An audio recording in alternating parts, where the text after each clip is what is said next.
Vandita, we can start.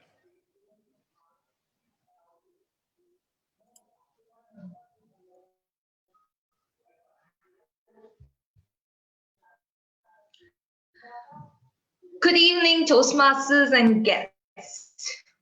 I cordially welcome you all to the third have with us our renowned author, Mr. Indranil Mukherjee.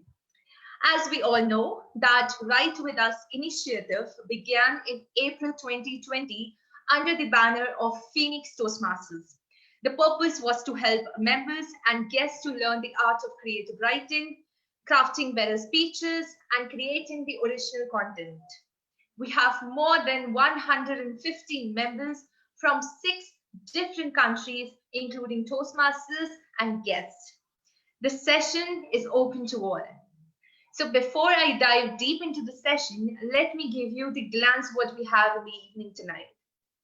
So the first section is about the keynote speaker that I have already told you that we have the marvelous speaker online today with us, Indranil Mukherjee. The second session, we have the Q&A session in which everyone can ask their doubts. They can write down in the chat or speak. And the third section is about a book review that is on the Station Master.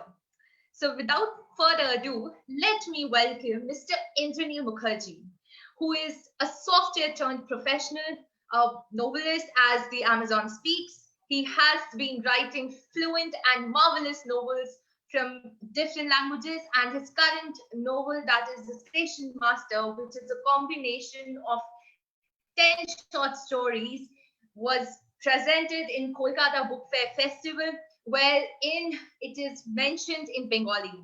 So, Kolkata, as you might be knowing, it is the largest book fair of the world, and Ananda Publications, that is the largest Bengali publication house. They both combinedly presented Indranil Mukherjee's The Station Master. So you can actually get the insight of his reminiscence and his most extravagant personality. So without I waste much of your time and bore you with my talks, I would now like to welcome Mr. Indranil Mukherjee on the virtual dais with a huge round of applause. So, sir, I welcome you now, Thank you. and stage is all yours. Thank you, Vandita, for those very kind words and extravagant, actually, words. Good evening, friends, and it's a terrific pleasure to be, talking to you about books, the writing, something that I've had an abiding passion for since my childhood. So this is a great opportunity insofar as I'm concerned to talk about it. For one, I love to hear my own voice, and I love to talk about things that I like. And writing and reading books is something that I particularly like. So let me not keep rambling, and let me just pick up the threads on the topic that we have under a discussion today, which is how to source ideas for new stories. My plan of action. I mean, I don't have anything cut and dried, a presentation kind of thing. I'll just share my thoughts with you.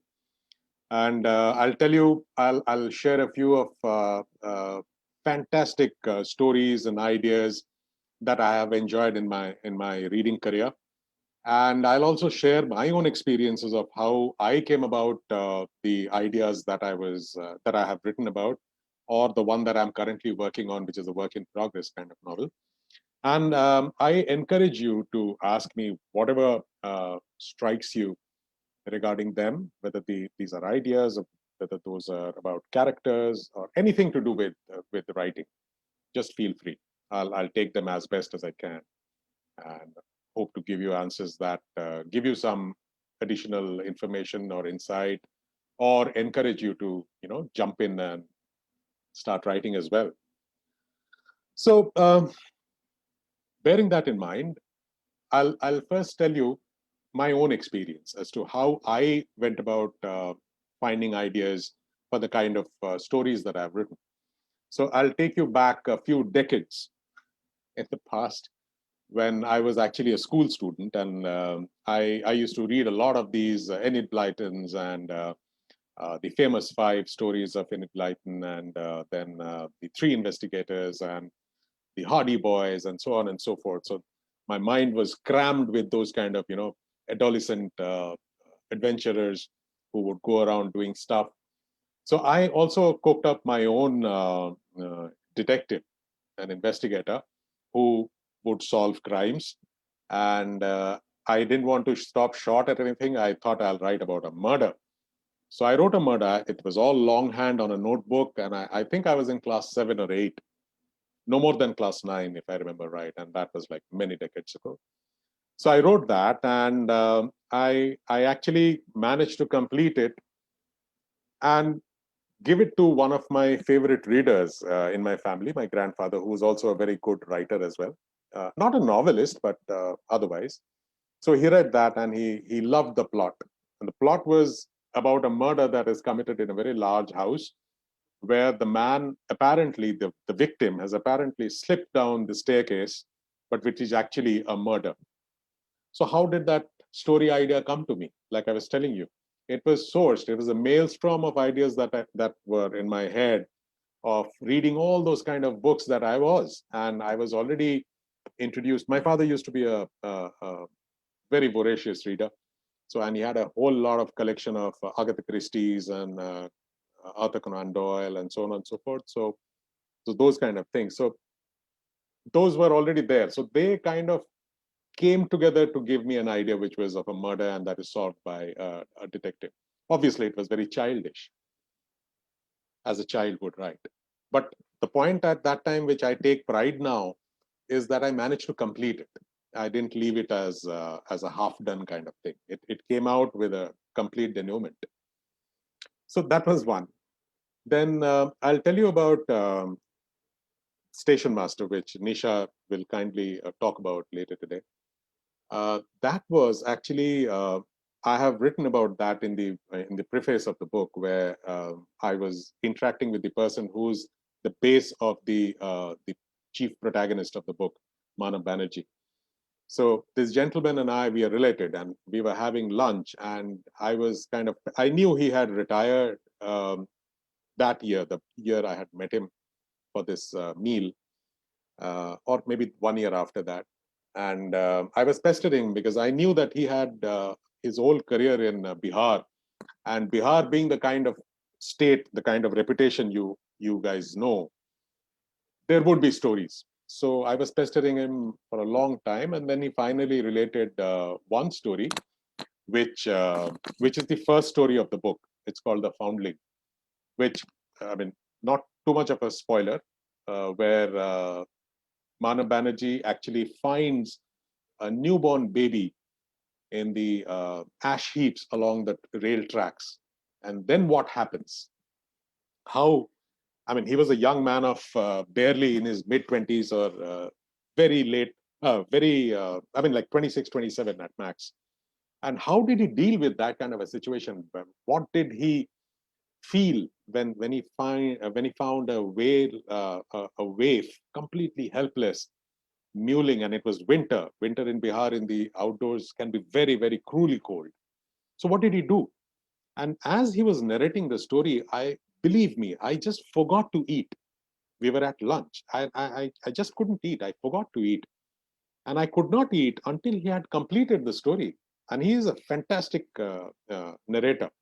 So he related the story in such a manner that I was blown by the time it ended. He ended the story just as it ends in my writing as well.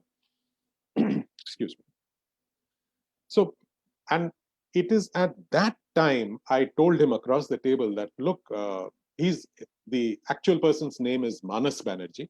So and he's elder to me, so I call him Manas Dada. Manasda in Bengalis do that.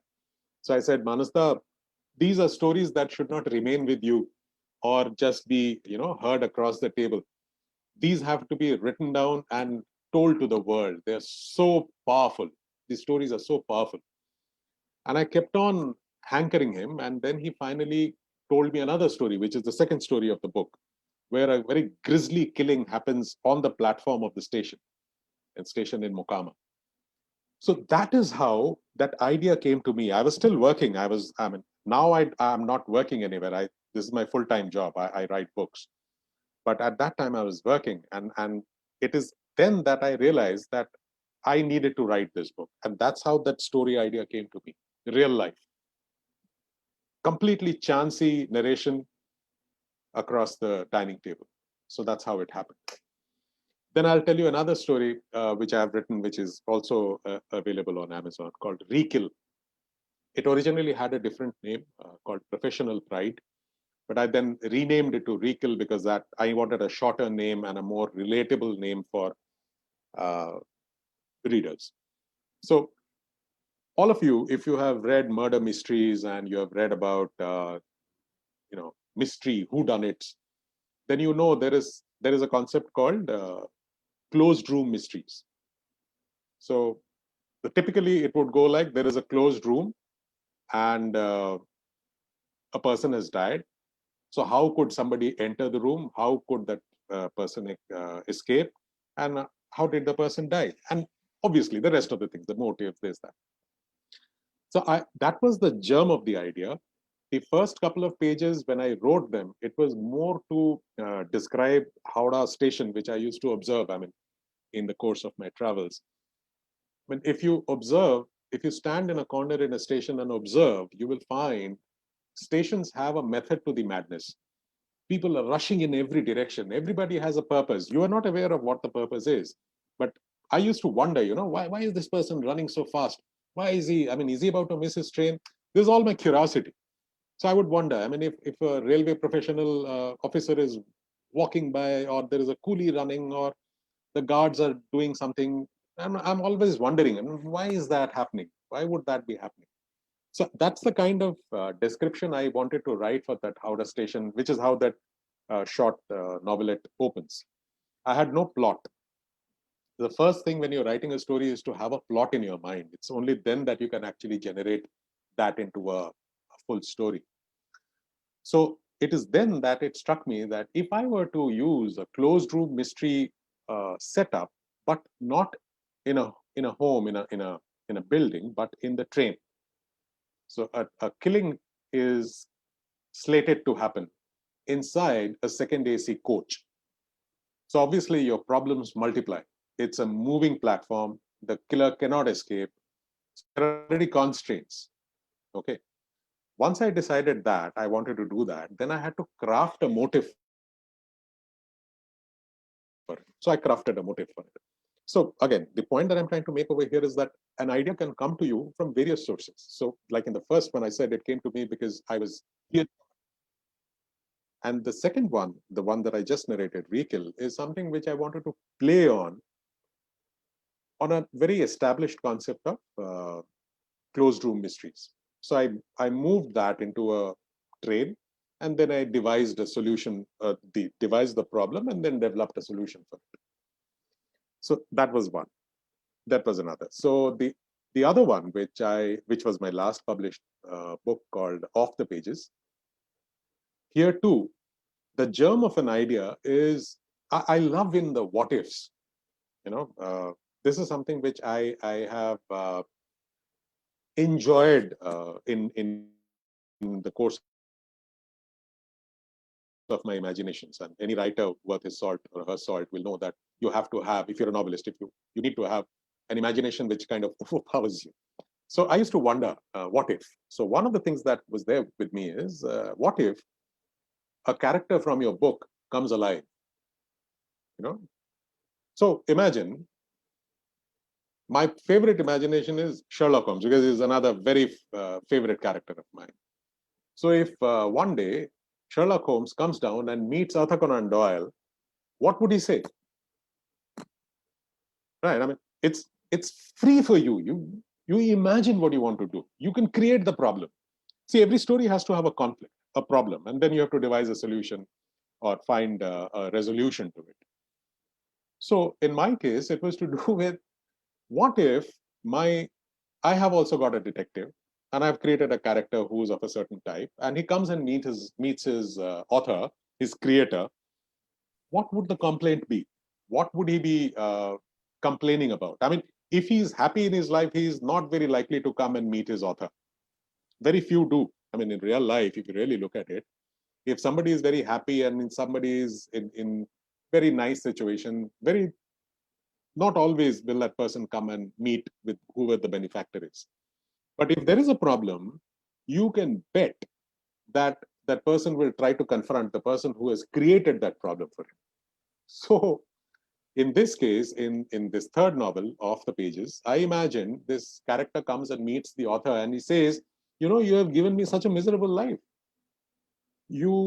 I keep on solving mysteries. I keep on running after villains and killers and so on. And at the same time, they're trying to kill me. Where will I mean, I am not finding peace. This is not the kind of life I want. I want something else. Now, the author obviously cannot believe him. So he's saying, I mean, yeah, you must be a joker. I mean, you cannot be the real one. So then he establishes that he is actually the character that has come through. And then it struck me, why limit it to one character? Why not bring a whole host of characters to life? The author writes two kinds of novels. He writes crime novels and he writes romance novels. So I said, let this character fall in love with a girl who's from the romance series. They're a cross series. You see, typically, imagine an author is writing about crime. So, and it's a same detective. So you take Arthur Conan Doyle or you take Agatha Christie for Hercule Poirot. So there's a series of work. Characters from this world will not talk to characters from another world. But what if you do that? You have scope for more fun. So this detective character falls in love with a girl from the romance series who's a completely different type. What would happen? And at the same time, these characters are being chased by the arch villain of the crime series. So the author is also now in trouble. So again, the idea is it was just a what if. What if a character comes to life? So that is one source. So these are my own experiences of how I have thought of ideas. But just to name a few others, pick up a day's newspaper, okay, and look at the pages which cover the nation, you know, like Times of India has Times Nation, or HT has something like that, which is HT City or something, which talks about what is happening in that city. So I had just opened today's Times of India of the Mumbai edition. And there are so many of these small news items which you find which can give an idea for a story. So, for instance, let me just pick one. I was going through the pages and I found there are myriad ones which can be converted.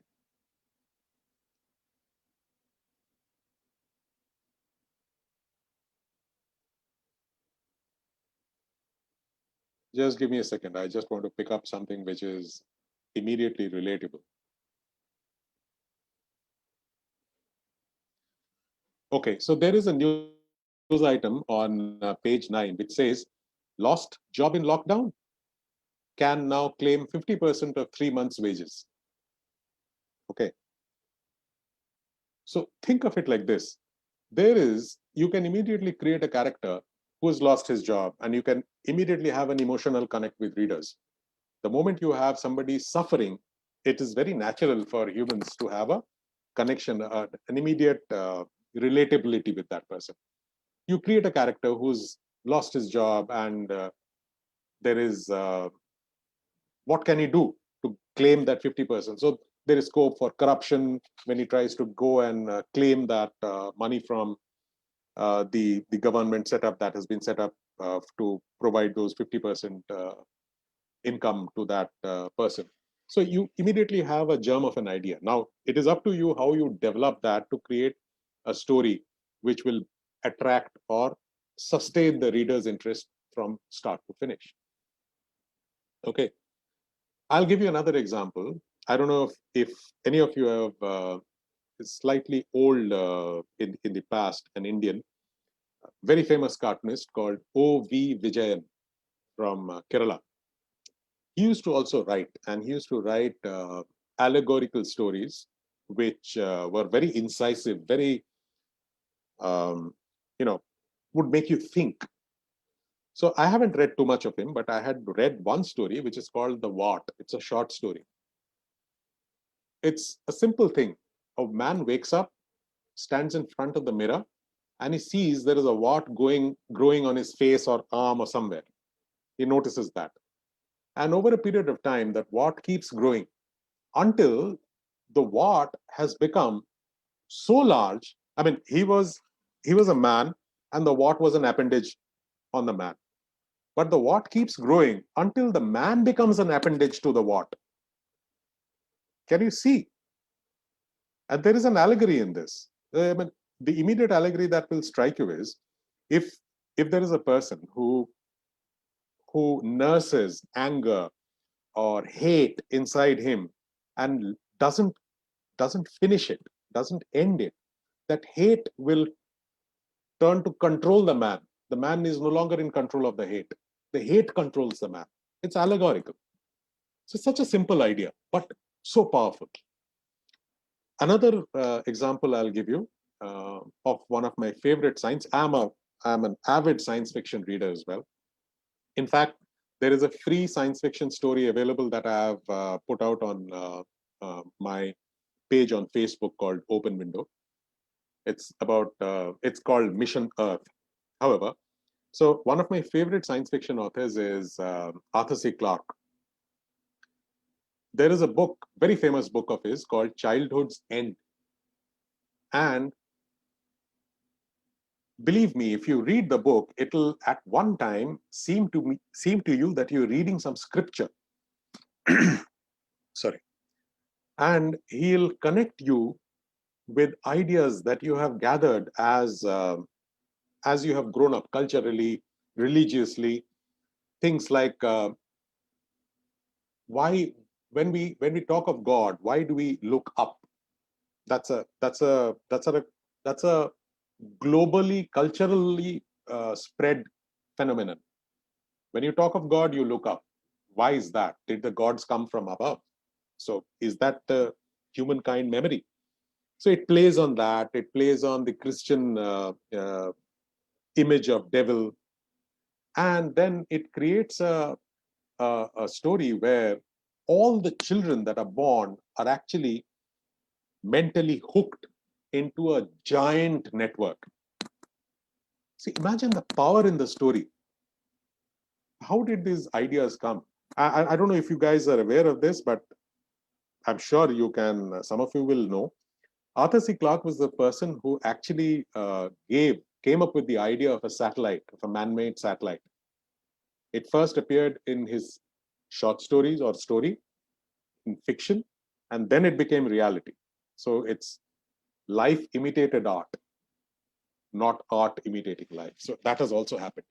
So he's a very powerful, he used to be very powerful writer. So ideas, my point is that ideas can come from your life experiences, from as simple as reading the newspaper, or vivid imagination. You let your imagination rip. There is particularly the reason why I like science fiction. There's no limit.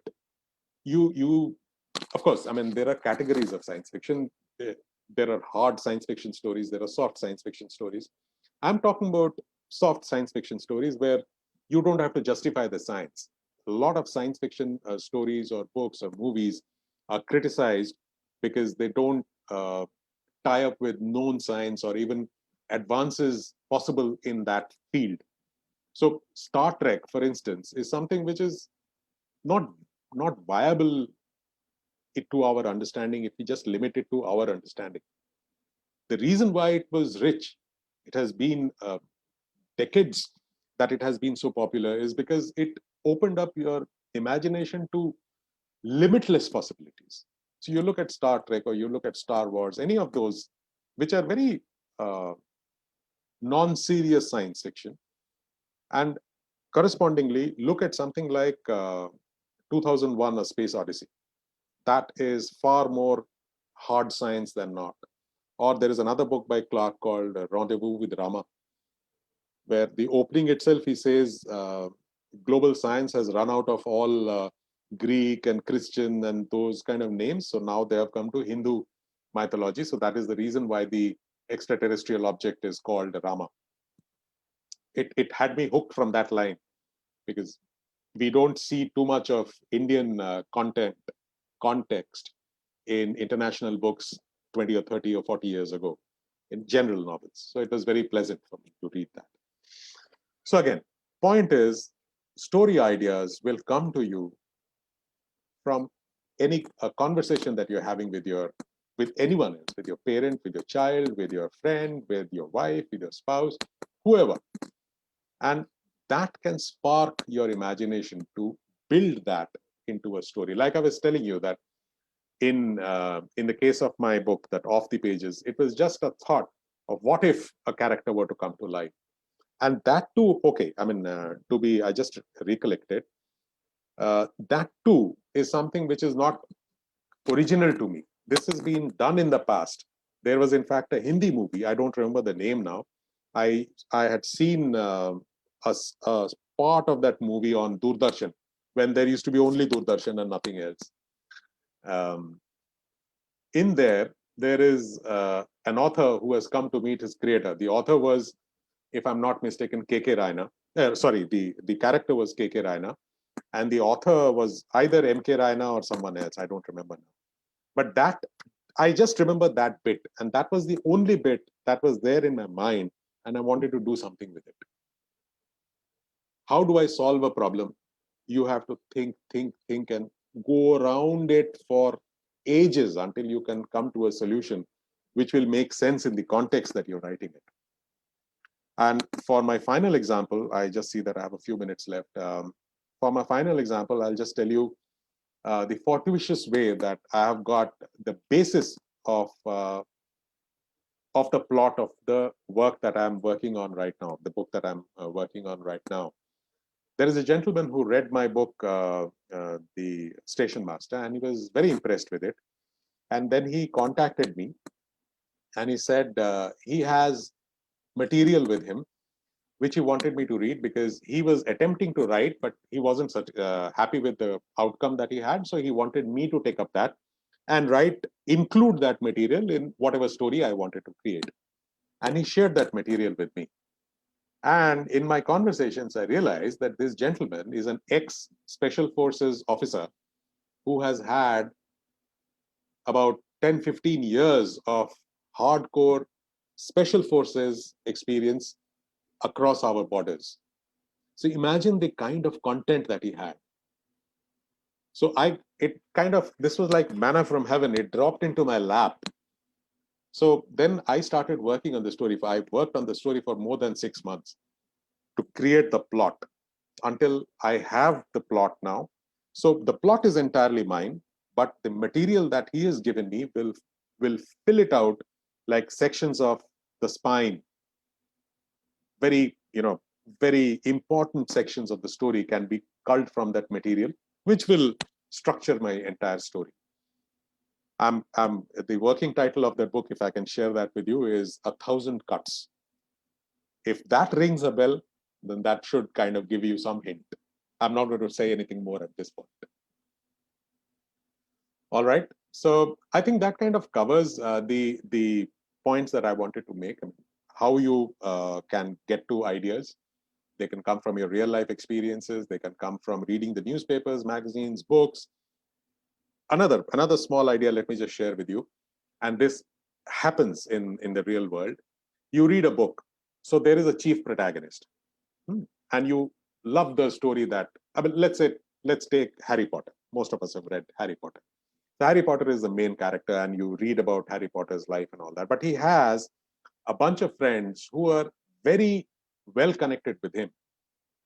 And then they grow up and the series ends. So what happens to Harry Potter or the other characters? You as a writer could pick up one of the other characters and write an arc for him or her. And you have the possibility, I'm saying possibility, not probability, but possibility, of getting an approval from J.K. Rowling and developing a character. Let's say Hermione. Hermione is a very important character in the book.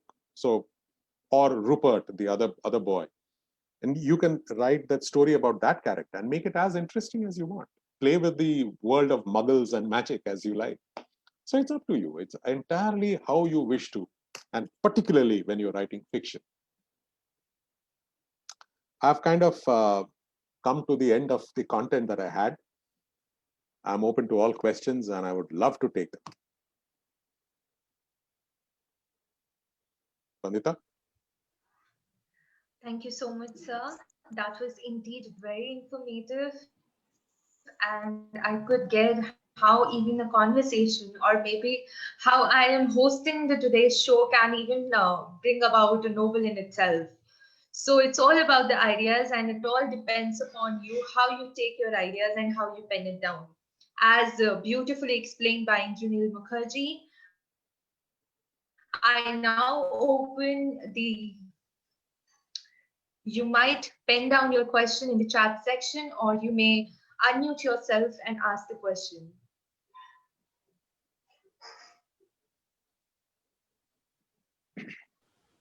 I would like to ask Vandita. Yes, Devi, Please. you can. Hello, Indranil sir. Yes, please. It was an insightful session. Like I got a lot of ideas to, work on my novel. Like currently, I'm working on a novel. So Wonderful.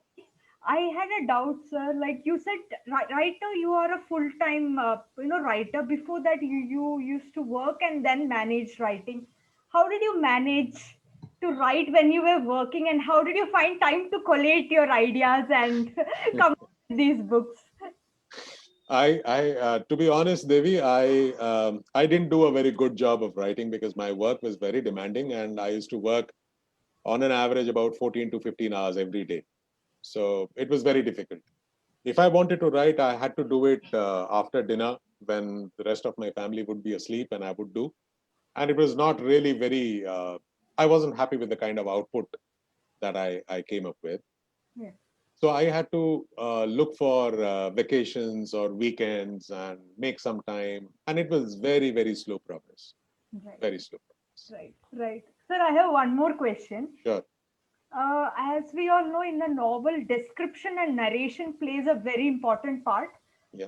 So, what is your take on, should we, start off in the first draft itself, go on and describe everything, or we can just write whatever comes to our mind in the first draft, then look back and add all the sensory details, and like how do we go about, like I initially find it very difficult to add all the sensory details in the first draft. I usually come back the second edit, I try to fit in all the descriptive ideas.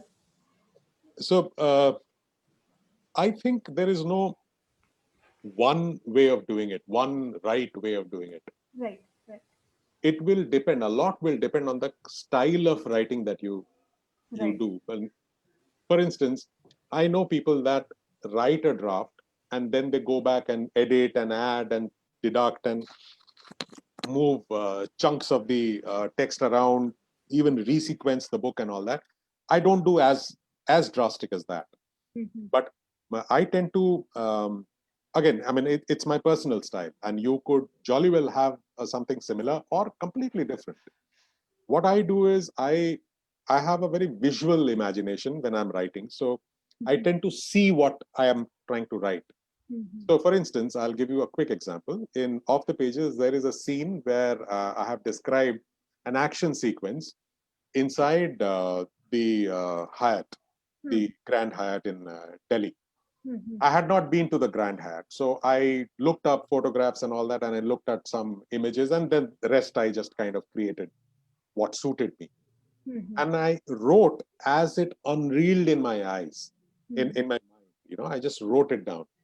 I did corrections later, but Mhm. I didn't do too many changes to the layout because that fit Mhm. in with the narrative which was flowing at that time.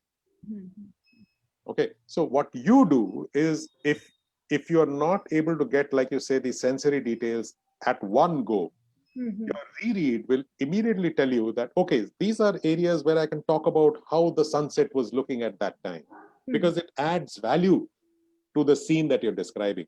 Not because you can write a very good sentence or a paragraph on the sunset, but because it is adding value to the description you're giving. Yeah. That should drive it. Yeah. Yeah. Thank you, sir. Thank you. Right.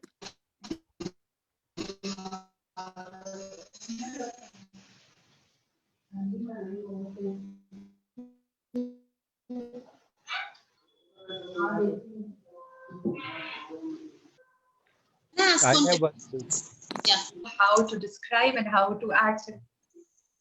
Okay, so we have next question from Arun Visvesaran. He says, is it possible for an author to work on two different ideas simultaneously, as in two stories or two novels?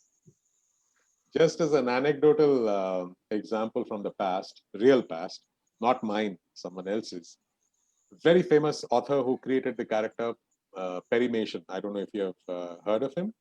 Perry Mason used to be a very famous character back in the 30s, 40s in the US of a and he would solve these criminal cases. So Earl Stanley Gardner was the writer, and he used to dictate his novels. He didn't write it himself. He used to dictate novels, and he did, at some times, he did 7 such novels simultaneously. And they are intricate legal cases. So every case is very, very complex, and he's getting into technical details, legal details, and so on, and he would dictate them. Can you imagine? So it is, yes, it is possible. I won't say that I'm capable of doing something like that, but I have written a short story along with the non-related short story while I was writing The Station Master, because that short story was a contribution for somewhere else. So I did that. But then I won't say that I was doing them simultaneously. I was writing Station Master, then I suspended work on Station Master, wrote the other story over a few days, completed that, submitted it, and then went back to Station Master. So I haven't done it. But I'm not saying that it is not possible. There are absolutely outstanding examples of doing them simultaneously. Thanks, Arun. Thank you, Indranil. I hope, Arun, now you have your query solved. So we have next question from Nisha ma'am. Ma'am, you could please ask your question. My problem is with writing dialogues. So how to means you have given some beautiful examples by including all those local dialects and all. So how did you get all those local dialects and all, and what do I have to do to? So if I'm writing, suppose I'm writing a periodical fiction, so that the language followed at that time and all means if I'm doing a village scene, and how do I include all those dialogues exactly in the manner it is spoken in that particular place. Okay. So essentially, I'm seeing there are two parts to the question. Correct me if my understanding is wrong. There is one question which is to do with how do I write dialogues, and then there is another question which is to do with how do I include or use different dialects or different languages. Yes, sir. Is that right? Yeah, totally right, sir. Okay.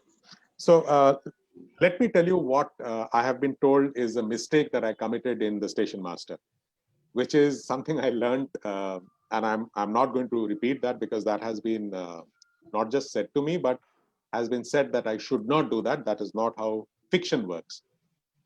Writing or giving explanations in footnotes, you should never do that. Okay, if you're writing fiction.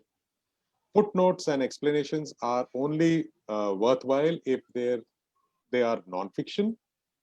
It's a scholarly text. Like, for instance, the Akbar that I'm reading, it uses footnote quite extensively. If you do not use footnote, my personal opinion, for something like that, and keep everything in the end notes, which is at the end of the book, it becomes cumbersome, particularly if it is a thick book. So it is better to, in my opinion, to use a footnote. However, that is, I'm digressing. For fiction, don't use any footnotes to explain yourself. Keep dialect use low. Don't use too much. Don't write a sentence in a full sentence in dialect. Write short words. Namaste, shukriya. Those are, I mean, imagine if somebody from Tamil Nadu is reading my book, if I write, badi bhook lagi hai bhai, he may not get it. So that's a sentence. So avoid that. But in case you are doing it, what I find a lot of authors are now doing is to write the English equivalent in the paragraph itself, which in the third person. So he said, "Badi bhook lagi hai bhai."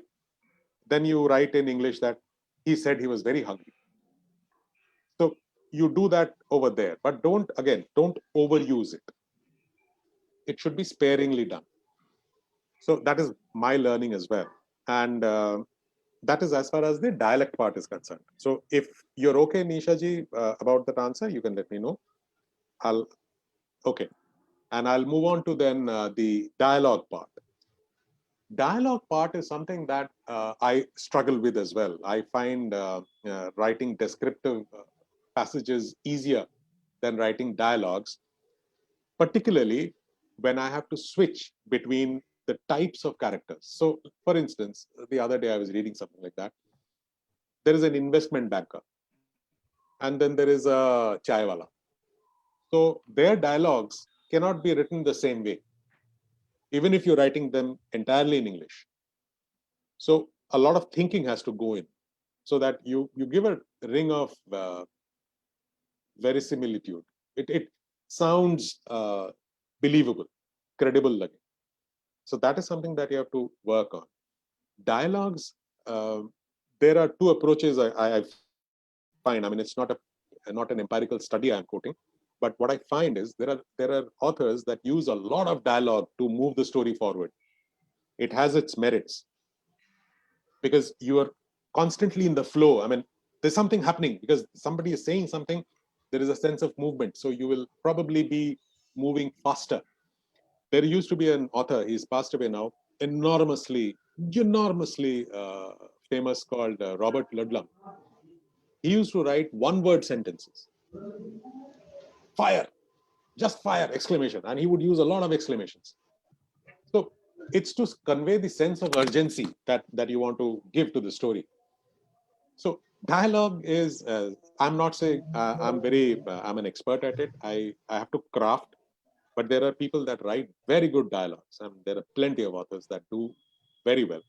So my take would be to keep in mind the character that you're putting the dialogues in the mouth of, what background, what social situation would fit with that, and then use that. Thank you so much. Yes, I completely agree. Robert Ludlum and even Jeffrey Archer, and they do lots of dialogues. Yeah. Yeah. Thank you, Nisha. Now we have next question from, and that is probably the last question. So we have Uma Shankar sir. Uma Shankar sir, you may ask your question. Good evening, Mr. Mukherjee. He got muted.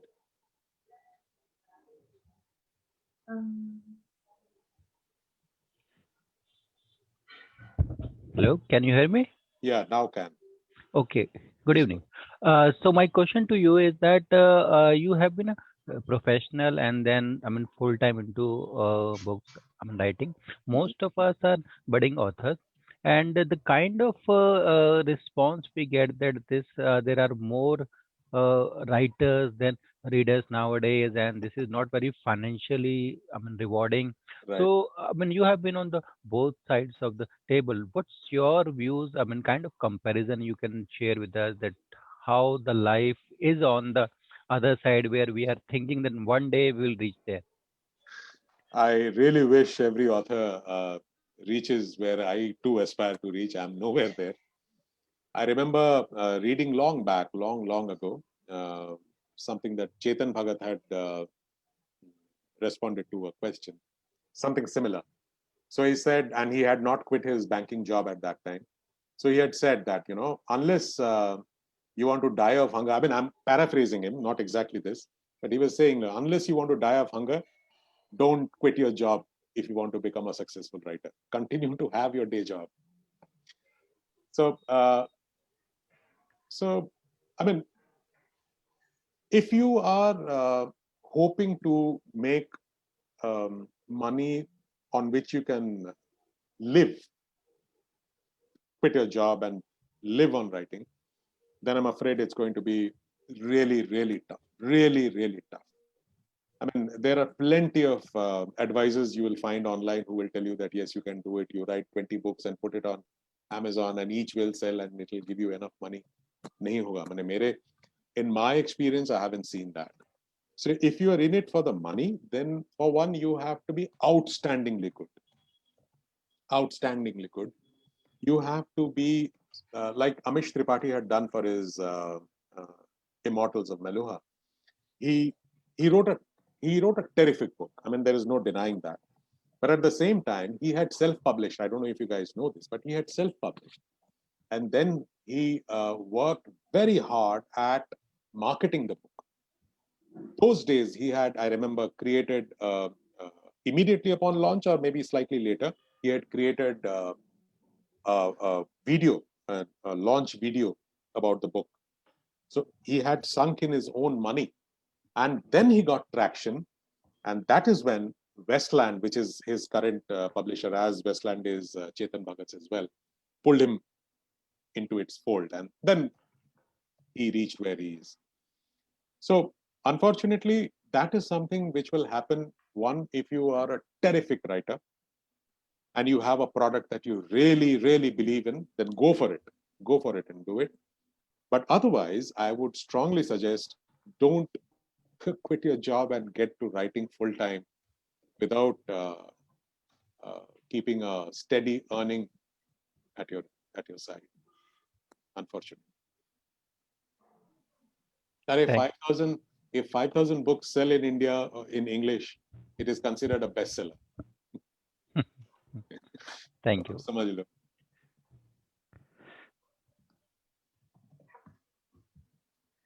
Great, Master, and nice insight from Indranil Mukherjee sir as well as to how to be descriptive, how to write dialogues, and then what exactly being an author means in 2020 today.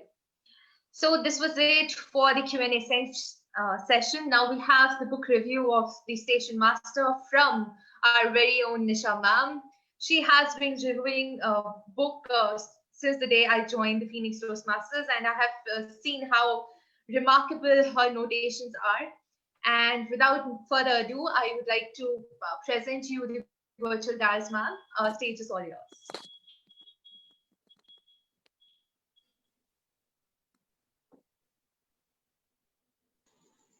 Yeah, thank you so much, Vandita, for that wonderful introduction. Yes, I am an avid book reader, and I eat, sleep, drink books, as you know.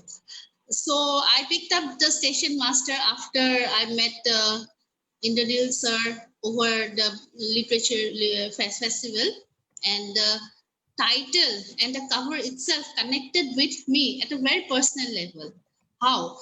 But the first being that I am related to a station master, my Mamaji. He was a station master at the Landing station, a very as quaint and as small station as Mukamed described in the very first story, The Foundling. And secondly, train journeys are my favorite mode of travel, notwithstanding the cockroaches and the smells and the toilets. I love train journeys. They are really a source of great stories. So saying that, beyond this, The Station Master is an example of lucid storytelling and visual wordplay, taking a reader on a trip to Bihar, different places of Bihar. It is a collection of short stories, each story emerging from the ordinary or extraordinary real-life incidents faced every day by the railway personnel who work at the ground level, in the stations, in the railways, railway tracks, everywhere. So that was an untapped area, I think, because I don't see too many stories related to station means railway personnel. Railway is an ocean of it can be considered as an ocean of stories. If really, Indranil sir has really got a head start on tapping into that source. It was really wonderful to hear the stories from you, the beautifully written stories. written from the perspective of the railway personnel, like the porter or the station master. Indranil sir seems to have the stories are retold in a lucid and fluid manner. So time being a constraint, I cannot be able to dwell on each of the stories. So I'll just make it a general idea of the book. The stories, the elements of the stories range from the simple ones to the exotic. Be it the description of the railway station, the small structures of the station masters and the railway people who live beside the railway lines, and to the exotic, means it regarding that gory incident of beheading in the railway station witnessed by the station master. So it is a varied range from the very simple to the even the simplicity of the pedigree. I found that very heart-touching. Means that passenger willing to pay rupees 200 as fine instead of buying a ticket of 2 rupees. So the stories, the elegant writing really resonated well with me. I love descriptions. I love the descriptive style you wrote, and this will take you along like a breeze, only to leave you hanging. In many of the stories, I found that you hang at the end. You hang on a cliffhanger, like that in the beheading story of the beheading. You do not. There's no end to it actually, whether the man received justice or not. So the characters are very well placed, and like the wheeled book stalls, the chai wala, and makes the book come alive. The stories and characters are ordinary people made into extraordinary by the brilliant use of vocabulary, allegories, sentences, and phrases. The swirling mist, tendrils of gossamer, and whatnot. It really made for beautiful rain. However, I think, though I love complicated sentences like this, long winding sentence structure may seem complicated for and confound a few new readers, the readers who are just beginning to read. And the language I found is very relatable with the use of the dialects of the local places. And overall, it's a brilliant storytelling that will hook readers of every generation. A better editing team has the potential to plummet Indranil Sir into the league of Jeffrey Archer et al. I would definitely recommend you all to go and pick up the book and go on a nostalgic trip during these dear days. Thank you, and over to you, Vandita. Oh, brilliant. So I think everybody now agrees with me when I said she makes notable notations. So yeah, she proved my words right, and Nisha ma'am, you were bang on. So now we have the closing session, but I am not very happy to close the session with the vote of thanks. Before that, Indranil sir, just like how smiley and how vividly and how lively your personality is, how the writings are described by the Nisha ma'am, how Excuse me. intriguing they are. I truly believe that you have a long way to go, and we get this. Excuse me. I am Suchito Das. May I have just a minute on the station master? Please. Okay, sir. Hello. We have a minute If for that is you. possible. We'll schedule it. So you can speak for a minute. Yeah, you can speak for a minute. Unlike most of you here, I am just a reader. I have no aspirations to be an author. But I do read books quite avidly. And I also happen to have about 35 plus years of experience as a railway person who actually worked in the same department as the protagonist of the station master, the book Station Master. So I feel that the book has been written in such an authentic manner that we railwaymen like to think that these things are too technical for the non-railway people to appreciate. But I must congratulate Indranil that he has been able to capture the spirit of the book very well. including the nuances of even the technical side of the railways.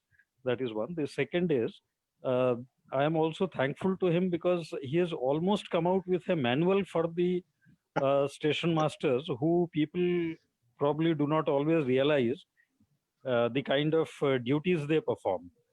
Uh, Left to me, I would prescribe this as a must read in the training schools that we have for the station masters. That's all. Thanks a lot for letting me speak. I think, I mean, I just need to say that having Suchitra Das here he's graced this session. I know him, but the wealth of experience and details that he can provide on Indian Railways is unimaginable. And I'm grateful that he has found it worthwhile. And I was a little worried that he may find a lot of flaws, but I'm thankful that overall it hasn't come out too badly. And thank you so much, Nisha and Vandita, for your super kind words.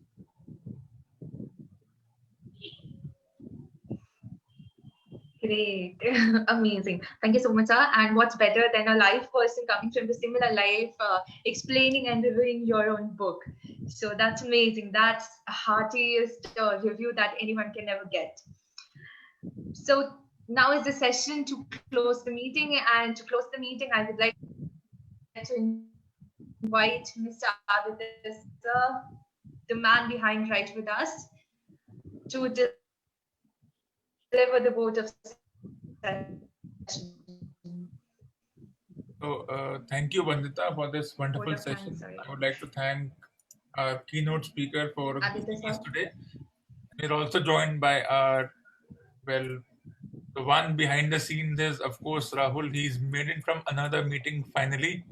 So Rahul, can you take over and give the vote of thanks? Thank you, Aditya. Thank you, Vandita. I hope we had a great session today with none other than Indranil Mukherjee, the author of 3 books. A well-named author. If you talk about The Station Master, we have a Bengali translation as well. And I'm looking forward to review the book, sir, very soon. And we feel honored to have you on our Right With Us sessions. And we keep inviting you on panel discussions and other where we seek your guidance and your advice. I'm really very sorry joining late, but I hope we had a blast today as a writer. We look for ideas, and what other than having ideas from none other than coffee, as they say. So, and we have seen in Lit Fest, it was a very amalgamation of having authors from across the world, and more than that, we have volunteers from our own team. And you also put your thoughts, and we got to know more about what is the approach towards writing. You cannot say, I will be writer next day. It will take a while, it will take time, and then you will be writer. Like I will say just in a minute, in the year 2015, I decided I will be a writer. I decided, and I ended up joining one course of 6 weeks at British Council. And they shared, Rahul, this is just the beginning. I enrolled in one more course at SACAC for 3 months, and they mentioned, Rahul, just the beginning.